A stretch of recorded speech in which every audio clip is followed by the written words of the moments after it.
It is my honor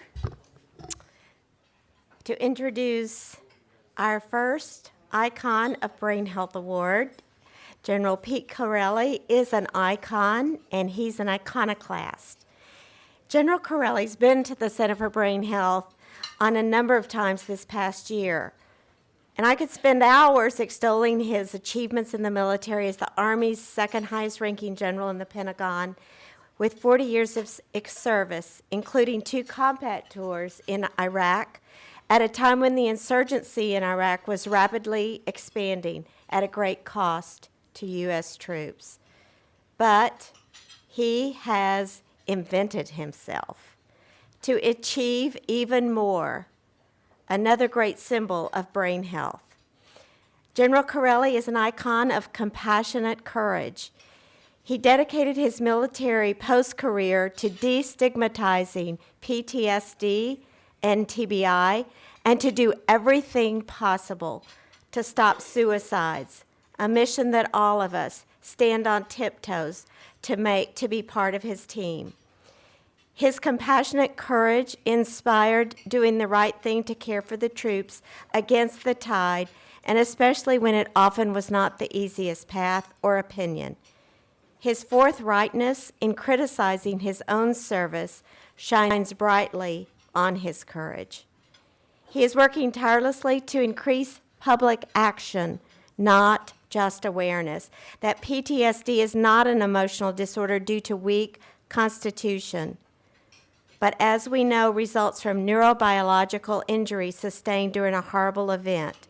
The brain's chemistry and physiology of the brain is changed. General Chiarelli is working hard on all fronts.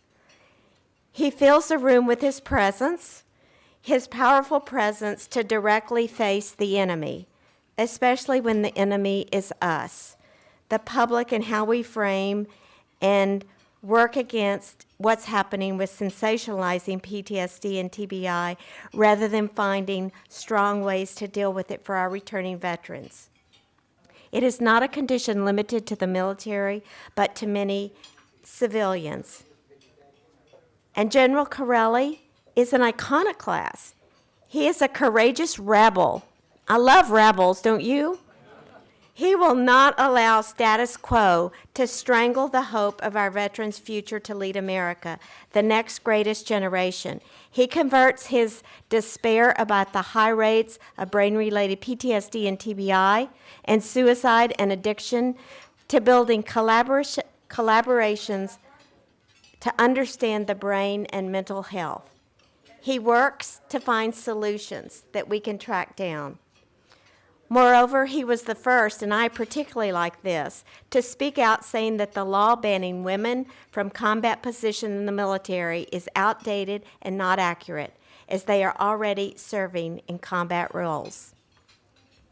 We are honored today to induct General Chiarelli as our inaugural designee for the icon of brain health, to someone who is contributing magnanimously, advancing cognitive brain wellness. Join me in celebrating even more in the future what he is going to contribute to global brain health, General Peter Chiarelli.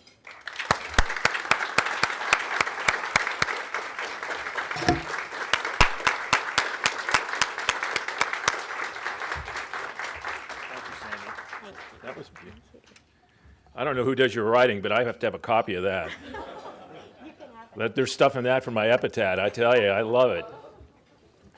Last night, I try to spend as much time, and my wife and I are in this period of our lives when, yes, I told you that. No, you didn't tell me that. Yes, I told you that period of your life. I don't know if I was ever not in it, but so I was on the phone last night after a trip from Detroit that was supposed to take 57 minutes, took 5.5 hours, and I told my wife I was receiving an award, and she said, I forgot to ask you, what's the name of the award?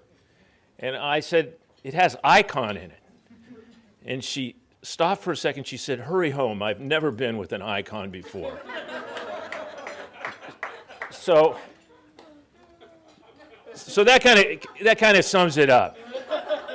You know, it is amazing, too, given the fact that I would receive this award because I'm sure there's a lot of folks who don't think this loudmouth general who is trying to poke at the way we do things in an attempt to try to see if we can't help those who have served our nation for 14 or 13 years in war a little quicker than we have been able to in our history.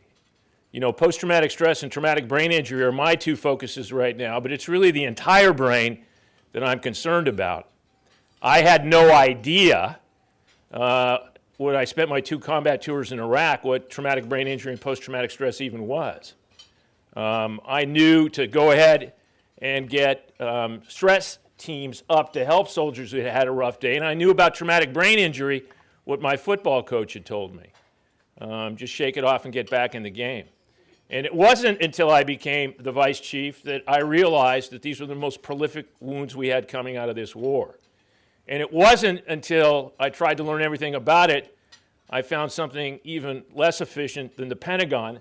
And in my opinion, that's how we do medical research in this country today.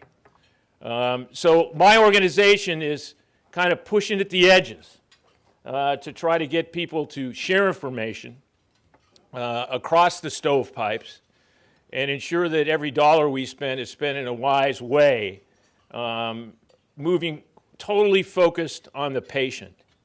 And Sandy, I can't tell you how honored I am to receive this award today from someone who's done so much to push at the envelope.